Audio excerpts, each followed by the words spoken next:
Welcome back. Namaskar. So, folks, sorry about the silence there in the beginning of the meditation. Let's go ahead now and get into our topic. So, the topic that we are addressing today is the magic recipe for achievement, which is really a recipe that I found in this wonderful book called Grit. Grit, The Power of Patience and Perseverance by Laura Duckworth. So, for more information on our topic of today, that's definitely the book that you want to go ahead and check out and read. Okay?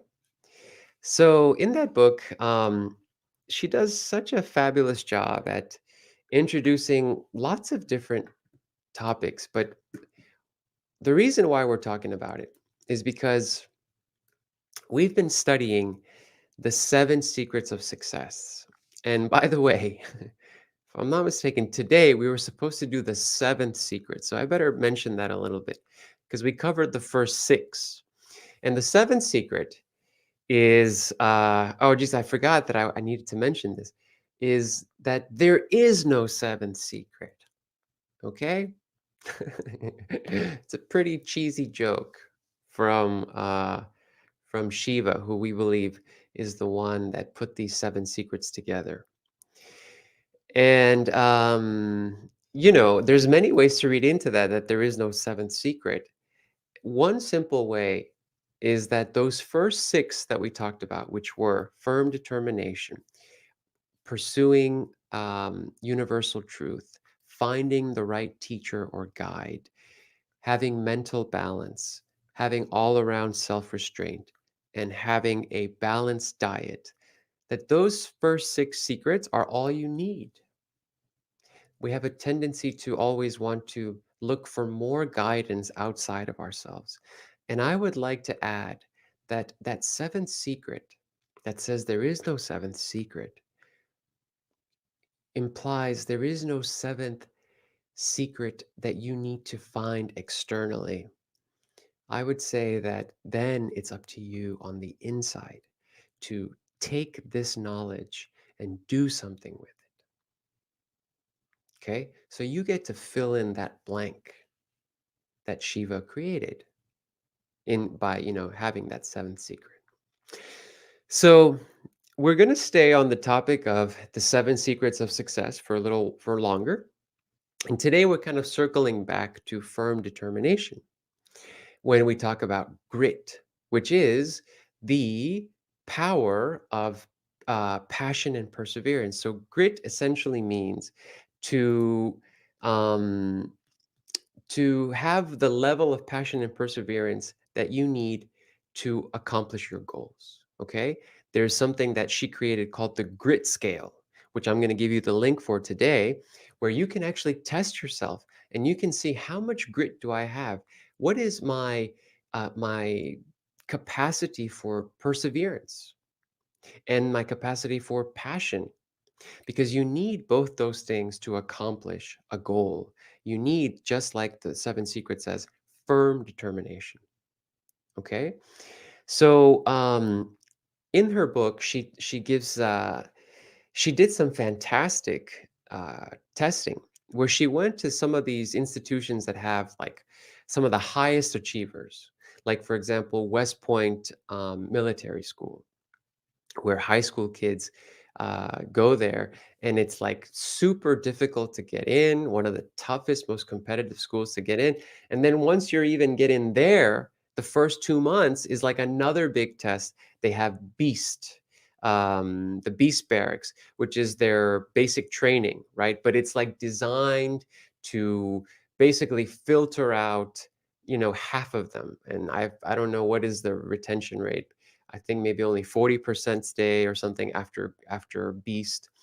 And West Point has been around for a long time, and military psychologists had been hired to try and detect who would stay. And they even had this Even in the application process, they give every student this sort of like retention score, how likely they are to stay based on their application, the test they were given. And none of those scores predict, somebody that might have had a high score ends up dropping out during Beast. Okay. So they fail to find a specific indicator for what could show an individual likelihood of staying. But Angela Duckworth or Laura Duckworth, she in her grid scale, when she gave it to them, that was the best indicator. So it proved that it showed who would stay. And likewise, in the military, there is the Green Berets, one of the most top level um, military unit that they do some of the most difficult jobs, and their training is also, I believe, the most difficult. And they also want to know, who's going to last. A lot of the Green Berets who are in the training, although they have peak, they may be really physically fit, and they may have all of those types of qualifications that you would need for those physical tests of endurance, but nothing could predict that they actually stick around like this grit scale. And also, she was able to use it on the kids that are in the Scripps National Spelling Bee competitions that gets televised on ESPN. And she also found that those kids that had a high grit level from the grit scale are the ones that won the competition. So you should go take this test. It's a nice that we have access to it, and check it out for yourself. See, how much grit do you have? In other words, what is your level of perseverance? Now, um, one of the things that's interesting to talk about is the way we think about achievement, the way we think about success. So we tend to think that achievement is the result of like talent, almost like the result of innate qualities that some people have and some people just don't. Okay. And our culture kind of mirrors this, right? Like we have television programs like America's Got Talent, The X Factor, things that really, really value this idea of talent. But we don't have, America's biggest effort, you know, uh, the effort factor, where we forget that although people have talent, they have an aptitude towards something can come easily to them. If that talent is not um, cultivated, if there's no effort that is coupled with that talent, then that talent goes nowhere. It strays far from achievement. And she likes to say that talent is basically the development of effort is that leads to skill. Okay, so somebody that is very skilled is somebody that has a combination of talent, but that talent has to be processed through effort. Okay. And, even in our own spiritual life, we seem to also have this fascination for, talent. We almost see it as like a divine quality in an individual. I think of, for example, even my own biases, my own perception from the past, when I think of gurus from history like Shiva, like Krishna, and we like to call those gurus Taraka Brahma. So it means that they are God incarnated on earth. The supreme conscious chose to incarnate as a human being to help other human beings attain the supreme. But but that Shiva and Krishna, though they are in the form of a human, they are actually, you know, the supreme consciousness. So again, idolizing this sort of innate divinity of that individual. And the same thing with Christ. The Christians, they were not happy with just having Christ as guru. They had to say that Christ was the Son of God. Christ is Christ because he is the Son of God. In other words, he has the innate talent or the innate divinity for him to do the work that he does. Me, we I could never become Christ, right? That's kind of the assumption there, okay? And even in a lot of Christian dogma, um, there is this idea that God exists in heaven. God doesn't exist within me, um, but God does exist within Christ because he is the Messiah. He is the Son of God. So you see, even in our spiritual worlds, we have this fascination for perfection, and we like to think that there are some people that are graced with special qualities, and somehow, you know not only is that the good, the good ingredients for great fiction and great fascination and topics of interest, but that also kind of gives us a pass to say that, well, you just got to have the talent for that. I don't have the talent, so I don't have to bother myself in trying to do that. I can just sit back and be happy with myself, knowing that I wasn't endowed with that quality. So you get a little pass to kind of be mediocre. You get a little pass to to to not push yourself. But thankfully, we do have another really good example of a spiritual leader who had grit. That is the Buddha. The Buddha attained Buddhahood by way of his actual grit. You know, I can tell you two stories of the Buddha's life. One, just the end, the most famous story. The Buddha decided to sit under the Bodhi tree, and he said, I will not get up from my meditation until I become enlightened, until I attain the goal. And there's stories about that, how the Buddha sat for meditation, and as he started to meditate, he was visited by three challenges. One of the challenges was women came to him, and they were nude and they were dancing. And so it was kind of like, perhaps a temptation toward the physical desire that we all innately have. But he visualized them as skeletons. He imagined that their faces turned into skeletons, and then he no longer saw their beauty, was no longer tempted physically, and then they dissolved. And then there was one of the other challenges was um, all of the forces, all the demons came, and the Buddha just puts up his hand, and they shy away from him. And then the last one is that this dark force asks him this question: who are you? Who do you think you are? Who do you think you are to do what you're doing right now? And I think the name for that god in Buddhism is Mara, if I'm not mistaken, from that story. And the Buddha says, or he says, what, in other words, what gives you the right to do what you're doing? And the Buddha touches the earth and he says, um, uh, the earth. I could be totally wrong. You need to do your own research on this last part of the story. The earth is my witness. I think that's what it is. The earth is my witness, and the earth is what gives me the right.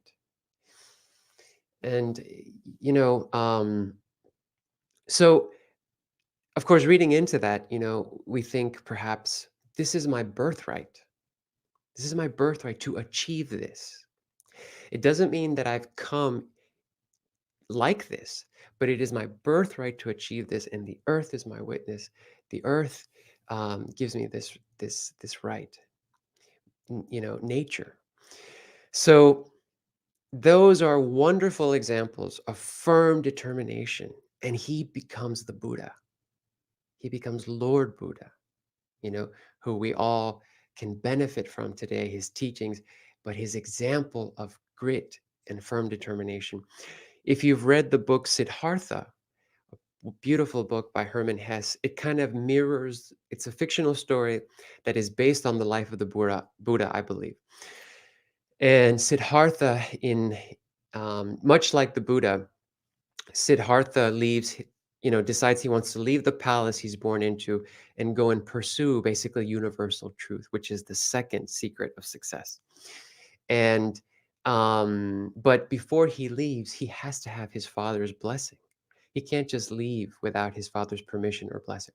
So his father says, "Nope, you're crazy. You're not going off with these monks, these ascetics. You're staying in the palace, and I'm tired now. I'm going to go to bed." And Siddhartha tells him, "Father, if you don't give me your blessing, I will not move from this spot. I will stay in this spot, though I die, though my bones will crumble and collapse, but I will remain on this spot until I get your blessing." And the father says, "Sure, sure, sure, sure, sure. Good night, good night, good night." And the father wakes up in the middle of the night mysteriously and looks out his room, and there's his son still standing there. Oh, that crazy boy. He goes back to sleep, and he wakes up again later in the night. Again, he's still there standing. And now it's 5 o'clock in the morning. And finally, the father gets up out of bed and goes to see and tries again to talk him out of it. But he can see in Siddhartha's eyes that Siddhartha is completely resolute. And he realizes that his son has already left him. And so he just gives him the blessing and lets the boy go. And these are great stories of firm determination and grit. They have nothing to do with talent. Of course, the Buddha obviously had this natural personality for spirituality. He wanted to go and pursue universal truth. So that's the side of him that is talent. But all the work that he did to find himself, to learn, to grow, he even found a guru. He left the guru. Um, all that work that he did to find then the realization within himself, that is all the effort. Okay. And that is what we need to value in people, is not, their how not idolizing them for some aptitude, but valuing the work that they do, the effort that they put into this. Okay. Talent is potential, but it is good to have what matters most, which is that we do something with it. Okay. I'd like to connect one more thing before talking about that recipe for achievement. That is that we don't live in a society where we are able to maximize that effort that I'm talking about. And I always like to talk about personal development in terms of what the individual can do and what society can do.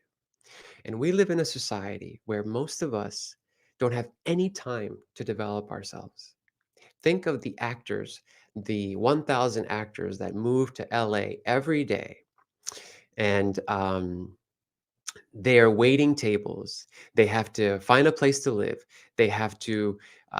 They have no medical benefits. Going no car. You know, they. How much time do they have to develop themselves? None. If they have to do all that, so society doesn't allow people that space. We don't have that as a priority in our political, social, economic lives. And of course, we've talked about the progressive utilization theory, Prout, here many times. That is a socioeconomic system where one of the principles of Prout is that everybody develop we develop all the mundane, super mundane, physical resources of the earth to their highest potential, and that includes human beings. So we human beings, one day in a Proutistic society, we will be given, the government will provide scope for all people to develop themselves, provide their basic necessities so they can develop their callings. Okay. Now that's important. So now let's talk a little bit about. Actually, I wanna I wanna pause and just see if there's any comments, and then we're gonna talk about the recommendations and the this recipe for achievement. Okay, that comes from Angela Duckworth's book. I'm looking in the comments though, and I don't quite see any. We do have Reza that's joined. Welcome, Reza. Namaskar, dear brother. Tell us where you're joining us from.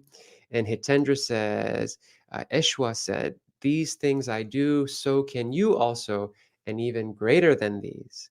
Beautiful, beautiful. Um, so then the Christ said these things. Yeah. Um, that is rewarding. I'm glad you mentioned that. That is the essential teaching of all of these great masters, Shiva, Krishna, Christ, and then there's more too. But our belief is that they are innately the divine, right? They are God in human form. So when God in human form is telling you, you can be God, you can do these things too. And that's because that's the goal of Tantra. The goal of Tantra is that we expand our unit consciousness to become the infinite consciousness. So thank you, brother, for mentioning that. Yes, my brother Reza in DC. I hope I get to see you soon. Okay? Thanks for joining. So let's continue. And if there's any more comments on this topic, just drop them in the chat. Now, um, just want to double check. Yeah. So talent times effort, like I was mentioning earlier, equals skill.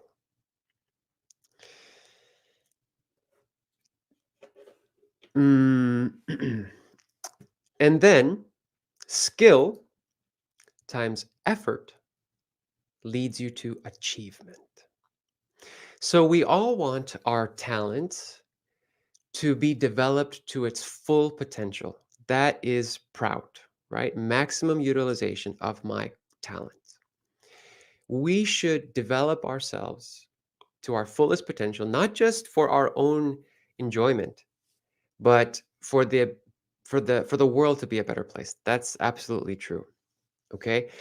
Um, and the way to do that is to is to take our skill and multiply effort by skill so that we get achievement. And I'll give you an example. There's, for example, in the book, actually, there's a story of a potter and his wife, and how they were artists, and they said, let's just make art. And they did pottery, but they also did like textile work and other kinds of designs and other kinds of visual arts, and they just wanted to kind of try it all and be, a jack of all trades, but a master of none. And they realized though that they weren't really getting anywhere until they finally started focusing on just one thing, which was pottery making. And let's say that so now this talent is being developed, but let's say that a person does that and they choose to focus on one aspect, and they come up with 40 or 50 pots, 40 to 60 pots. That doesn't mean that all of those pots are going to be amazing. Some will have flaws, but the turnout of having so many will lead to the fact that at least a few of them will be amazing. And if a few of them are amazing and they get recognized widely, and people pay, let's say, a lot of money for that, now you could say that that person is accomplished. He or she is an accomplished potter. Look how people are buying their pots. They're not buying all the pots, and there's pots that we will never see. But those are the hits. It's like an artist, like a musician, a musician might have in their life have written thousands of songs, thousands and thousands of songs, but they only have 3 or 4 hits in the Billboard charts. So you see, when they get to that level, then we say, wow, that person has achieved something. Look how great they are. But we are ignoring the fact that to get to those few hits, there's probably thousands of discarded songs. Okay. And then what we do is we sit back and we say, I need to write a song like that one. I need to write that perfect song. And I'm a songwriter myself, and when I used to do a lot more music, I even did that. I like took a famous song and I was like, let me study this song and let me try to, imitate this song and see if I can make it come up with something just as great as this. I even did that once or twice, not a lot, but we kind of do that. And so we think we need to create that perfect thing to become accomplished. But the truth is that those are illusions. What we need to do is just write many, many songs, make many, many pots, because um, uh, from that quantity, we will get the quality. It's not that we need to seek for quality first. We don't need to seek for talent first. We need to seek for effort first. Quantity. You need to do the thing you love many times over and over again. You need to try what you're doing nonstop as much as possible. These people that are highly, highly accomplished, that we can say have high achievement, that can gloat in that or demonstrate that, those people are the people that have put in hours and hours and hours and hours of work. I think it was Malcolm Gladwell's book that said that you need 10,000 hours to become an outlier, to become um, successful. You know, um, that that correlates with what we're saying here. And when you fall in love with the effort, when you fall in love with the routine, you know, rather than the the desire for the results, that's when you become uh, that's when you have established firm determination, and that's where now you move from just being enthusiastic to having endurance, and you move into basically um, moving from just doing something for the pleasure of accomplishing it to doing something because it's a part of your purpose. Okay. And that's something we'll have to talk about on another occasion, is how your higher purpose is important to have established, so that then you know to apply your grit in the correct way. Because what if you applied grit in towards something that, or the first secret of success, firm determination towards something that in the end you don't even want. So there is kind of we have to kind of step back a little bit and know, what is it that we want? And I'll tell you another thing. The most successful people are not just the people that have used firm determination correctly. They are the people that have used firm determination on exactly what they want to accomplish in life. Okay? And that's very important as well. You need to know what it is you want and why you want to do it. And then you use this secret of success. And then you will be actually successful. All right? Imagine if you applied the grit towards something you don't want. You might get to a point where you're reaching achievement, but now you're going to drop it and it's going to go nowhere because it wasn't in the right direction. So, let's see here. Let's take a look at some more comments, and please go ahead and share what's on your mind about our topic. Hitendra says, take 1,000 pictures to produce one great photo. Absolutely. Absolutely. There was an experiment that a college photography professor did where she divided her classroom in half. And she did an experiment with them. She said, so this half of the class, the left side's going to be the quantity side, the right side's going to be the quality side. And your job, those of you on the left, is for this semester to take as many photos as you possibly can. That's all I want you to focus on, quantity. And you all here on the right, I want you to focus on taking the perfect photo, the best photo you possibly can. So this side of the room, we know, was just always snapping pictures everywhere, here and there, going there, just doing. And but this other side was studying and learning and testing things and trying to imitate things and trying to craft things and trying to and you know what at the end of the semester the best photos came from the left side, the quantity side. You know, your breakthrough is sometimes just a few inches, just a few more steps ahead. You know, it's like when you're digging for water. If you're digging for water and you dig a hole and you dig, and then you decide, maybe this is the wrong place. I should be digging over there. And then you stand up and you go start digging over there, and then you walk again further away to dig somewhere else. You never reach water. You will only reach water when you keep digging and digging and digging and digging and digging in one place, and then the water is there until the water bursts. Clifford says deliberate practice as by Olympic athletes relies on coaches and a support team to ensure the athlete does not remain on a plateau of achievement but overcome weakness. Thank you so much, Brother Crescendo, also known as Clifford. You're absolutely right.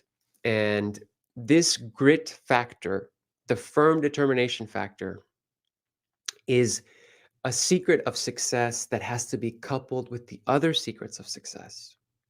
For example, the third secret of success is to have a good teacher, just like Crescendo said, to have a good teacher.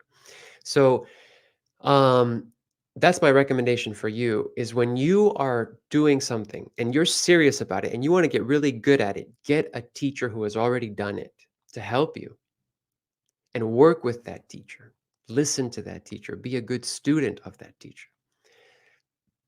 And then, of course, we all have different access.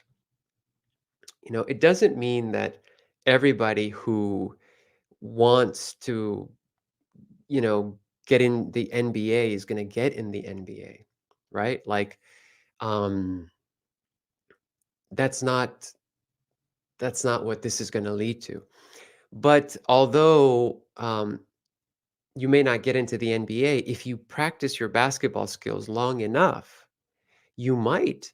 You will definitely be the best player in a local league that you can play in. All right, and reach your highest potential playing basketball. That you may not have the opportunity to join the NBA. Maybe you're older now. You're older now, and so the NBA is looking at people within a certain age frame. So there's going to be some limitations here and there. But just because the trees grow and don't touch the sky doesn't mean that the trees aren't magnificent.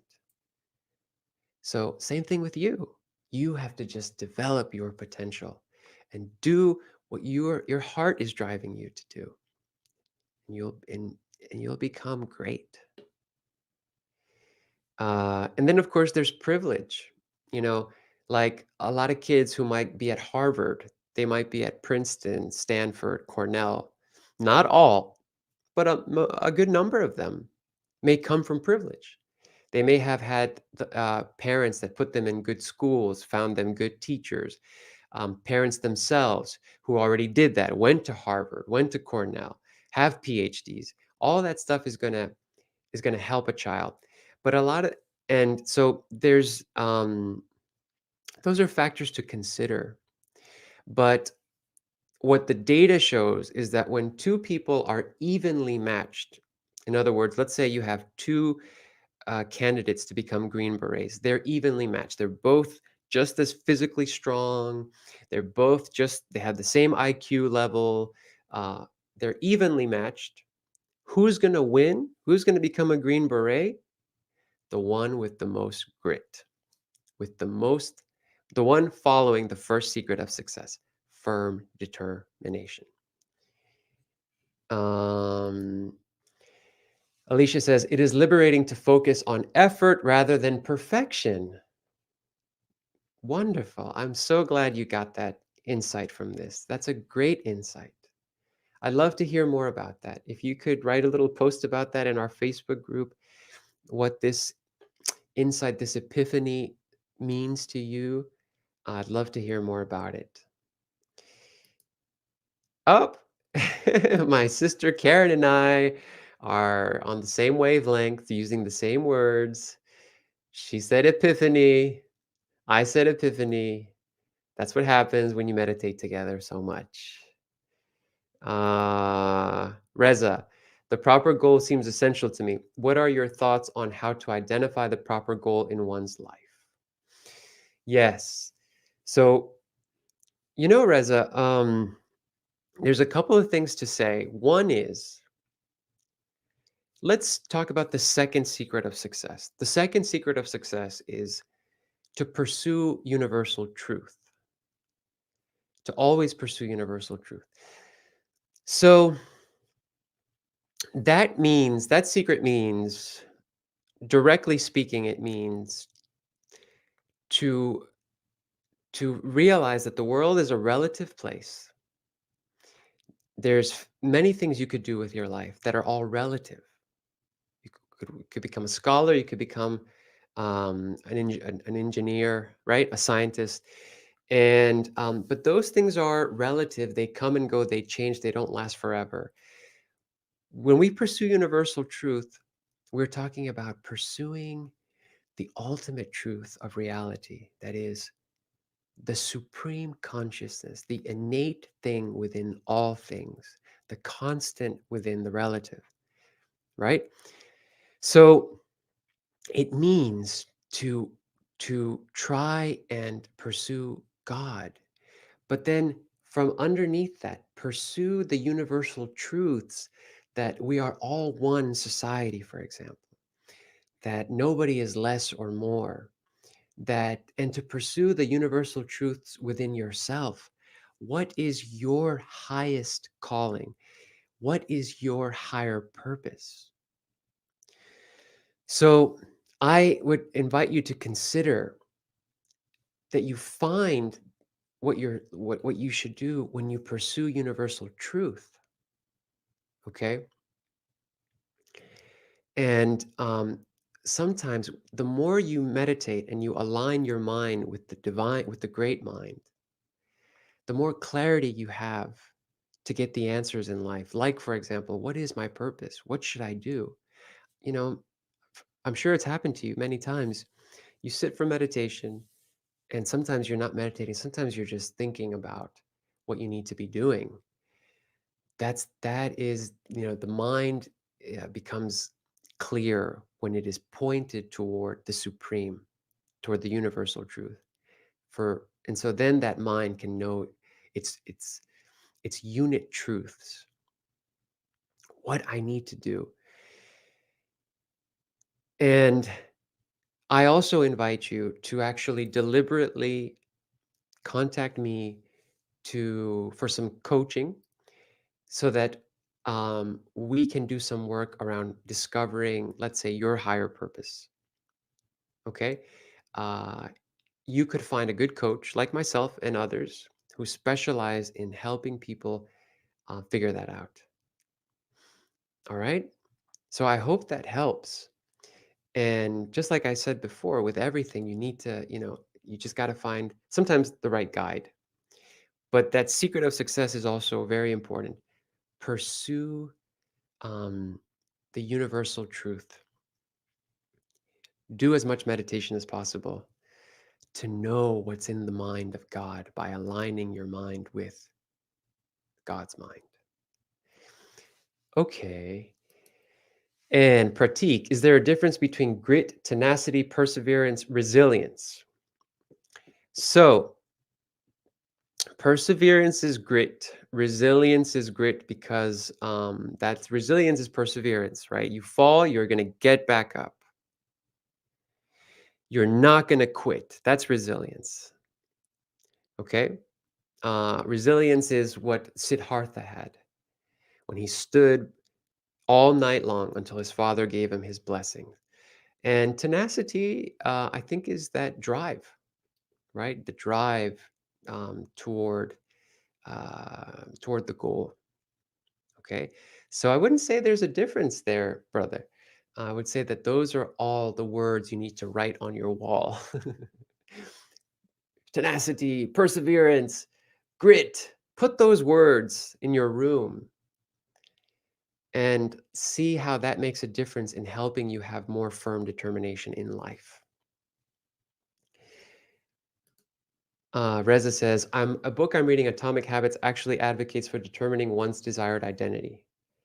For example, to be a basketball player. Instead of setting a goal, say to get into the NBA, as ideal to achievement.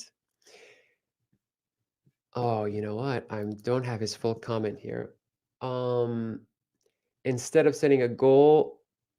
Oh, okay, I see. Um, yeah. So then I see. I like that. I like that. So I get what you mean. Don't be aligned so much with identity. Don't be distracted so much. No, this actually, let me read this again. A book I'm reading, Atomic Habits, actually advocates for determining one's desired identity instead of setting a goal as ideal to achieve. Yes, actually be aligned with your identity. For example, if you say, I'm not a smoker, you know, or I quit smoking, um, you're still associating with the identity of smoker, right? But if instead you say, I don't smoke, now your identity is that you don't smoke. Okay. So I'm sure you could even find a better example for me to articulate this, Reza, but I agree with what you're saying. Um, like you said here, strive to be a basketball player, not to get into the NBA. So that's a very good point. I love that. Take your goals and look at them from two perspectives. For example, I want to get into the NBA. That's the goal. But to get to that goal, form an identity around that goal, right? So, what's the identity around that goal? I'm a professional basketball player. That's the identity. Become that. You can become your goal by allowing the goal to shape your identity. All right. So, thank you so much, Reza. That's why I love all your comments. We work together like this, if you notice. This discussion is like what the Supreme adds in the perfect moment for us to get a very well-rounded vision. I always notice that I'll come to our sessions and offer a topic to discuss. And then I notice that everybody fills in the gaps that makes the teaching really come to life. So thank you, brother. And Alicia says, coaching with Gustavo was a really huge step for finding my purpose. Thank you, Alicia. That's such a sweet thing to say. I didn't pay her for that. Thank you, Alicia. And it was also a pleasure to work with you, very much so. And we have Pratik says, thank you, my dear brother. Thank you very much. Mansoor, visualization in sports or mental imagery is a way of conditioning for your brain for successful outcomes. The more you mentally rehearse your performance, the more it becomes habituated in your mind. Excellent strategy, Mansoor. Thank you, brother. That's absolutely true.